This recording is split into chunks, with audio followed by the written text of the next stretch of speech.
नमस्कार। आज हम 11th क्लास का जो टॉपिक हमारे पास है वो है ट्रांजैक्शंस। ट्रांजैक्शंस को समझने वाले हैं कि असल में ट्रांजैक्शंस होती क्या हैं। देखिए, अब तक आप लोगों ने लेखांकन की जो शब्दावली है, टर्मिनोलॉजी है, उसको पढ़ा और समझा। उसके साथ ही आप लोगों ने लेखांकन के जो अकाउंटिंग प्रिंसिपल्स, जिसको कॉन्सेप्ट्स और कन्वेंशंस के नाम से जाना जाता था या समझते हैं, वो आप लोगों ने पढ़ा और समझा। आज हम बात करने वाले हैं लेखांकन का थोड़ा सा जो प्रैक्टिकल वर्क है उसकी तरफ अपना काम जो है वो शुरू करने वाले हैं। सबसे पहली बात, एक बड़ी ही कॉमन सी चीज आती है हमारे सामने बार बार, और वो है ट्रांजैक्शंस। कि असल में ट्रांजैक्शन क्या है, कैसे करी जाती हैं, क्यों करी जाती हैं, और क्या ट्रांजैक्शंस को भी क्लासिफाई किया जा सकता है अलग अलग कैटेगरीज में। तो इन सभी बातों का आंसर हम यहाँ पे पढ़ेंगे, समझेंगे। यानी कि हम शॉर्ट में आप लोगों को ये चीज़ बताएंगे कि हमारे जो ट्रांजैक्शन हैं उनको कब बुक ऑफ अकाउंट्स में रिकॉर्ड किया जाएगा और कब नहीं किया जाएगा। तो चलिए शुरू करते हैं। सबसे पहले हम लोग यहाँ पे बात करते हैं ट्रांजैक्शंस होती क्या है। देखिए, इंग्लिश में इसको ट्रांजैक्शन के नाम से जाना जाता है और हिंदी में इसको कहते हैं लेन देन। ठीक है। अब ये ट्रांजैक्शन जो है, इसको सरल भाषा में अगर मैं कहूं तो यहां पे कहा जा सकता है लेना या देना। अब ये किसका, भाई वस्तु का लेना देना हो सकता है, सेवा का लेना देना हो सकता है, या फिर नकद का, माल का, या विभिन्न प्रकार के जो असेट्स हैं, संपत्तियां हैं, उनका। कोई वस्तु में मतलब हर चीज एक किस्म से इंक्लूड हो जाती है। लेना देना, ठीक है। या तो आप कोई चीज प्राप्त करोगे या उसको दोगे, या आप कोई नकद प्राप्त करोगे या नकद दोगे। ठीक है, हर चीज के बदले कुछ लेना देना यहाँ पे, या हर चीज के बदले कुछ ना कुछ देना पड़ेगा अगर हम कोई चीज ले रहे हैं यहाँ पे तो। ठीक है, ये हमारे पास बात है सिंपल से वर्ड्स में कि कोई भी ट्रांजैक्शन, कोई भी लेन देन असल में होता क्या है। अब देखिए, बात यहां तक सीमित नहीं है। बात यह है कि हम जो ट्रांजैक्शंस हैं, जो हमारे पास लेन देन है, उसको बुक ऑफ अकाउंट्स में कब लिखेंगे और कब नहीं, इसकी एक किस्म की आइडेंटिफिकेशन। तो देखिए, अगर मैं यहां पे बात करूं कि हमारे पास जो लेन देन है उसको बुक ऑफ अकाउंट्स में कब डाला जाएगा, कब नहीं, तो उसके लिए सिंपल सी बात है भाई, हम इन ट्रांजैक्शंस को डिवाइड कर सकते हैं टू पार्ट्स में। देखो, एक सिंपल सा पार्ट आप लोगों को यहाँ पे समझाऊंगा और दूसरा अकाउंटिंग के नजरिए से यहाँ पे होने वाला है। आप लोग जब तक अकाउंटिंग फील्ड में नहीं थे तब तक आपको लेन देन के बारे में क्या पता था, या अब तक आपको क्या पता है कि लेन देन या तो उधार होगा या नकद होगा। ठीक है, उधार या नकद, आप लोग समझते हो इस बात को। तो भाई हाँ, लेन देन या तो नकद होगा या उधार होगा। उसके साथ ही लेन देन के बारे में जो अकाउंटिंग का जो नजरिया है वो हम यहाँ पे कह सकते हैं मॉनेटरी, जिसको हिंदी में मैं यहाँ पे लिखूंगा मौद्रिक। मौद्रिक या गैर मौद्रिक, ठीक है, जिसको मैं नॉन मॉनेटरी के नाम से, यहाँ पे ये नॉन मॉनेटरिक और ये मॉनेटरिक। तो इस तरीके से ट्रांजैक्शंस को क्लासिफाई किया जा सकता है। ये लोकल लैंग्वेज में हम जो बात करते हैं, और ये अकाउंटिंग के अकॉर्डिंग। वैसे आपकी बुक में पढ़ोगे तो आप इसी चीज को, लेकिन मैं फिर भी इन दोनों कॉन्सेप्ट्स को यहाँ पे रख के आप लोगों को समझाऊंगा। ठीक है, तो अब भाई जब भी आप किसी ट्रांजैक्शन को ये पहचानना चाहते हो कि मैं कौन सी ट्रांजैक्शंस को तो बुक में रिकॉर्ड करूंगा और कौन सी ट्रांजैक्शंस को रिकॉर्ड नहीं करूंगा, तो आप लोगों को अकाउंटिंग प्रिंसिपल्स के अंदर जो दो कॉन्सेप्ट समझाए गए थे उन पे फोकस करो, उनको अपने माइंड में रट लीजिए, बैठा लीजिए। वो सबसे पहला जो कॉन्सेप्ट हमारे पास है वो है, इनको आप लोगों ने शायद लिख लिया होगा। सबसे पहला जो कॉन्सेप्ट हमारे पास है मनी मेजरमेंट कॉन्सेप्ट, जिसको हम यहां पे हिंदी में कहेंगे मुद्रा माप की अवधारणा। और दूसरा हमारे पास जो आता है वो होगा भी हमारे पास मनी मॉनेटरी, हमारे पास है मॉनेटरी ट्रांजैक्शंस, ठीक है। मॉनेटरी, ये थोड़ा सा स्पेलिंग मिस्टेक हो सकता है, कोई प्रॉब्लम वाली बात नहीं, बस समझ लेना कि मॉनेटरी हमारे पास, जिसको हम मौद्रिक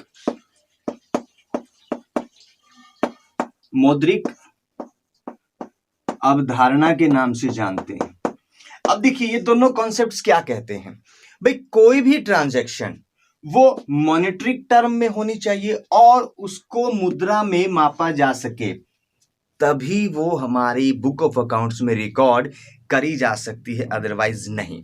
अब आप यहां पे कहोगे सर जी ये बात कुछ समझ में नहीं आई, तो देखिए सिंपल सी बात है भाई, मैं एक एग्जांपल लेता हूं यहां पे आपको समझाने के लिए। राम ने शाम को 10,000 रुपए दिए। अब देखिए क्या होता है, मनी मेजरमेंट कॉन्सेप्ट क्या कहता है और मॉनेटरी कॉन्सेप्ट क्या कहता है। ये कहता है फाइनेंशियल, सॉरी एल है, पोजीशन, यूं कहा जाए जो वित्तीय स्थिति है, मनी की जो कंडीशन है, वो अगर किसी ट्रांजैक्शन के कारण बिजनेस की चेंज होती है तो वो मॉनेटरी ट्रांजैक्शन कहलाएगी, पहले केस। दूसरी बात, अगर कोई घटना है, कोई भी इवेंट है, कोई भी ट्रांजैक्शन है, उसको बिजनेस ट्रांजैक्शन तभी माना जाएगा जब उसको असल में मनी में मापा जा सके, पैसे में मापा जा सके, ठीक है। अब देखिए ध्यान से भाई, यहां पे क्या हो रहा है, आप कहोगे सर जी लेन देन तो हो रहा है। अब मैं पूछूं आपसे किस चीज का, तो आप कहोगे सर जी रुपए का। तो इसका मतलब जो दूसरी कंडीशन है मॉनेटरी, तो उसको तो फुलफिल करा जा रहा है ना भाई, हाँ रुपये का लेन देन हो रहा है। व्यवसाय की या राम या श्याम की वित्तीय स्थिति पर इसका पूरा पूरा प्रभाव पड़ेगा, ठीक है। अब बारी आई दूसरी कंडीशन की, मुद्रा माप की अवधारणा। तो यहाँ पे जो अमाउंट है वो पहले से फिक्स है ना, उसको पैसे में मापा जा सकता है ना। अब आप कहोगे सर जी हाँ बिल्कुल सही बात है, उसको पैसे में रुपए में हम माप पा रहे हैं यहाँ पे, तो दूसरी जो पहले वाली जो कंडीशन है वो भी फुलफिल हो गई। तो इसका मतलब ये लेन देन मौद्रिक प्रकृति का भी है और इसको मापा भी जा सकता है, तो इसीलिए ये बुक्स में लिखा जाएगा। क्लियर हो गया, यानी कि इसको बुक ऑफ अकाउंट्स में लिखेंगे।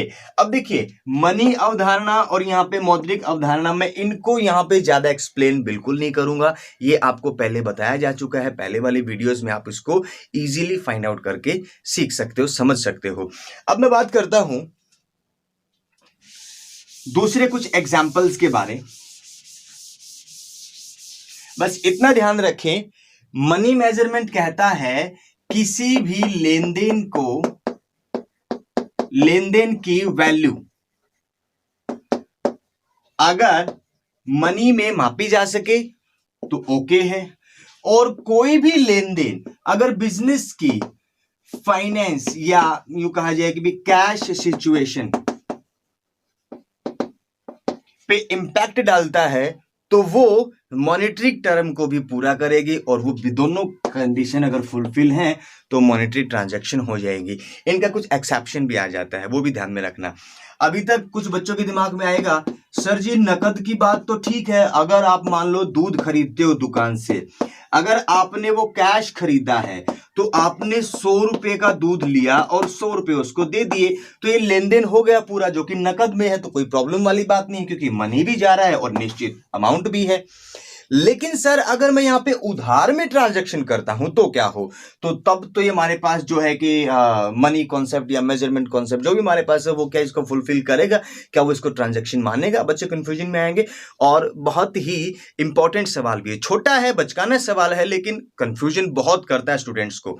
तो यहाँ पे देखिए क्या कहा भाई, आप दूध को अगर उधार में खरीदते हो तो ये बताओ क्या इससे व्यवसाय की फाइनेंशियल सिचुएशन पे फर्क पड़ेगा। अब कुछ बच्चे कहेंगे sir ji on the spot फर्क समझ ही नहीं आया, तो देखिए ध्यान से, जब आपने दूध लिया, ठीक है, आपने दूध खरीद लिया, उसके बदले पैसे आपने नहीं दिए, तो ये बताओ क्या फ्यूचर में भी आप उसको पैसे नहीं दोगे। आप कहोगे सर जी नहीं, फ्यूचर में तो देंगे ना उसको, 1 दिन 2 दिन 3 दिन के बाद दे देंगे। तो वो चीज आ गई उधार वाली कैटेगरी में।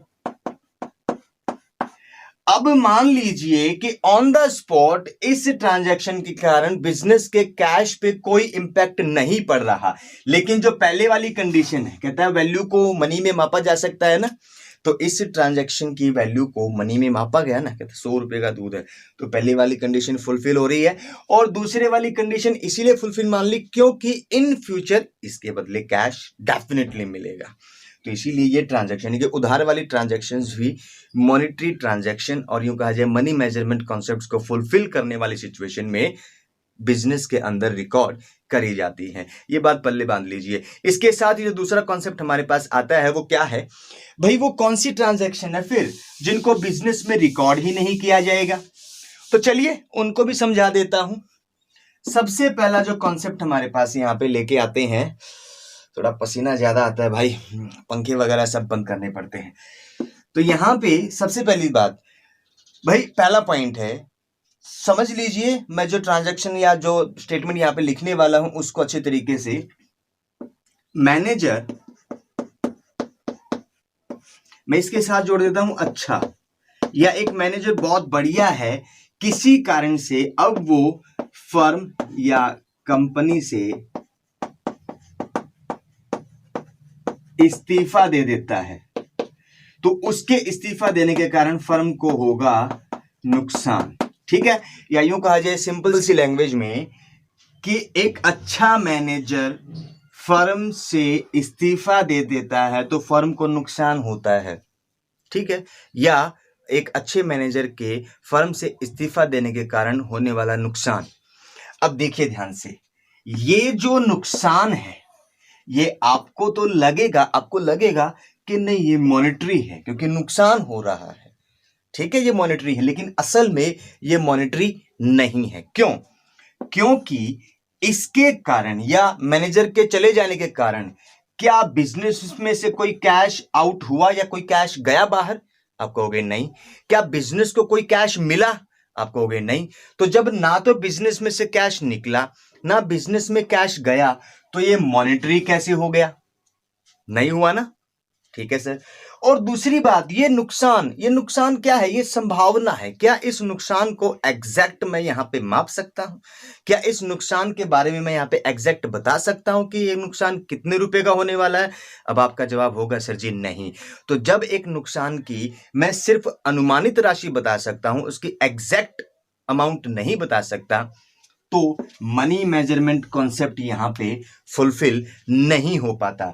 तो कैश पे कोई इंपैक्ट नहीं पड़ा तो मॉनेटरी नहीं है, और उस नुकसान को मुद्रा में नहीं मापा जा सकता, तो ये हमारे पास मनी मेजरमेंट कॉन्सेप्ट को भी फॉलो नहीं करता, उसकी भी कंडीशंस को फुलफिल नहीं करता, जिसके कारण ये हमारे पास नॉन मॉनेटरी ट्रांजैक्शन है।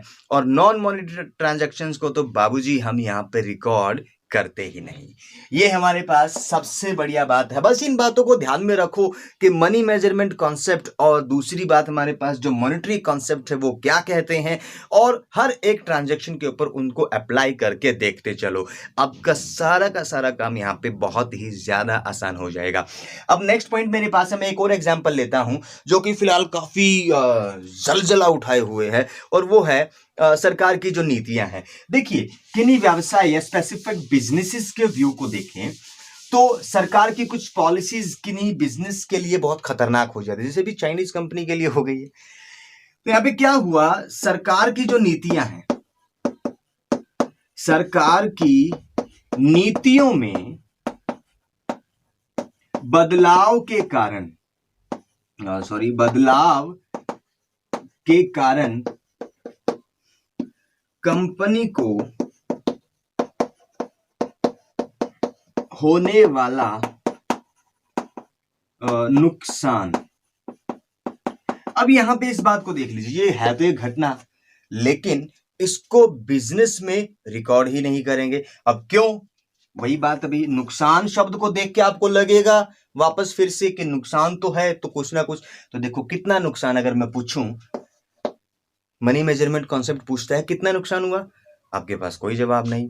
दूसरी बात कि सरकार की नीतियों के बदलाव के कारण, ठीक है, तो ये बताओ क्या बिजनेस में से कोई पैसा बाहर गया? आप कहोगे नहीं। क्या बिजनेस को कोई पैसा मिला? आप कहोगे नहीं। तो व्यवसाय की फाइनेंशियल सिचुएशन पे कोई फर्क पड़ा? आप कहोगे नहीं। तो जब व्यवसाय की फाइनेंशियल सिचुएशन पे, कैश की सिचुएशन पे कोई इंपैक्ट ही नहीं पड़ा, तो ये ट्रांजैक्शन मॉनेटरी कैसे हुई? और जब इसको माप ही नहीं सकते तो ये मनी मेजरमेंट कॉन्सेप्ट को फॉलो नहीं करती, तो ये ट्रांजैक्शन भी बुक ऑफ अकाउंट्स में नहीं लिखी जाएगी। तो in short, book of accounts में किन ट्रांजैक्शंस को हम यहां पे लिखेंगे? पहली तो बात, वो मुद्रा में मापी जा सके और उसका व्यवसाय की वित्तीय स्थिति पर वर्तमान में या कुछ समय बाद पक्का उसका प्रभाव होना चाहिए। भले ही ट्रांजैक्शन नकद में करी है तो उसका इंपैक्ट तुरंत आ जाएगा, अगर ट्रांजैक्शन उधार में है तो उसका इंपैक्ट कुछ दिन बाद आएगा। ये बात यहां पे ध्यान में रख लेनी है। तो ट्रांजैक्शन यहां पे तभी रिकॉर्ड होगी जब वो फाइनेंशियल सिचुएशन को, बिजनेस की नकद की जो सिचुएशन है, कैश की जो सिचुएशन है, उसमें कोई बदलाव करे और वो पर्टिकुलर ट्रांजैक्शन मनी में मापी जा सके। मुझे इस बात को लेकर एक मशहूर डायलॉग याद जरूर आता है, दीवार फिल्म का है, शायद आप लोगों को पता होगा। जब अमिताभ बच्चन कहते हैं कि मेरे पास गाड़ी है, बंगला है, तुम्हारे पास क्या है? तब उसका नाम याद नहीं मुझे, वो कहते हैं कि मेरे पास माँ है। तो सिंपली भाई, माँ अनमोल है, उसकी कोई वैल्यू नहीं लगाई जा सकती, तो नहीं है। और ये सिचुएशन नहीं है।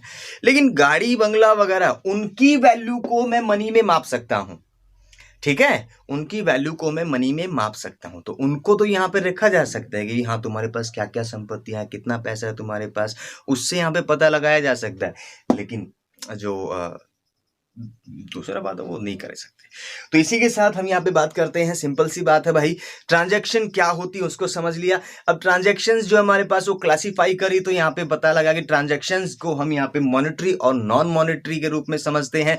मॉनेटरी ट्रांजैक्शंस को हम बुक ऑफ अकाउंट्स में जगह देते हैं और नॉन मॉनेटरी ट्रांजैक्शंस को हम बुक ऑफ अकाउंट्स में नहीं लिखते हैं। और कौन सी ट्रांजैक्शन मॉनेटरी होगी और कौन सी ट्रांजैक्शन नॉन मॉनेटरी होगी, इसका पूरा का पूरा ओवरव्यू या पूरा का पूरा कंक्लूजन मैं आप लोगों को यहां पे समझा चुका हूं। तो उम्मीद करूंगा कि जब भी कोई ट्रांजैक्शन आपके सामने आए तो आपके पास इस बात का जवाब पक्का हो कि कौन सी ट्रांजैक्शंस को हमने बुक ऑफ अकाउंट्स में रिकॉर्ड करना। देखो, रिकॉर्ड कैसे करेंगे वो नेक्स्ट क्लास में बताऊंगा। अभी तक आपको सिर्फ ये पहचानना था कि मुझे रिकॉर्ड कौन सी ट्रांजैक्शन को करना है और किसको नहीं, इसको पहचान कैसे पाऊंगा, यानी कि ट्रांजैक्शंस को देख के ये पहचान करना कि इसको बुक ऑफ अकाउंट्स में लिखेंगे, इसको नहीं लिखेंगे, ठीक है। तो ये भी कॉन्सेप्ट हमारे पास बहुत इंपॉर्टेंट हो जाता है। अब नेक्स्ट क्लास के अंदर हम यहाँ पे पढ़ेंगे कि जो ट्रांजैक्शन है उनको रिकॉर्ड किया कैसे जाएगा, उसकी पूरी की पूरी प्रोसेस को यहाँ पे। तो आज के लिए इतना ही, थैंक यू।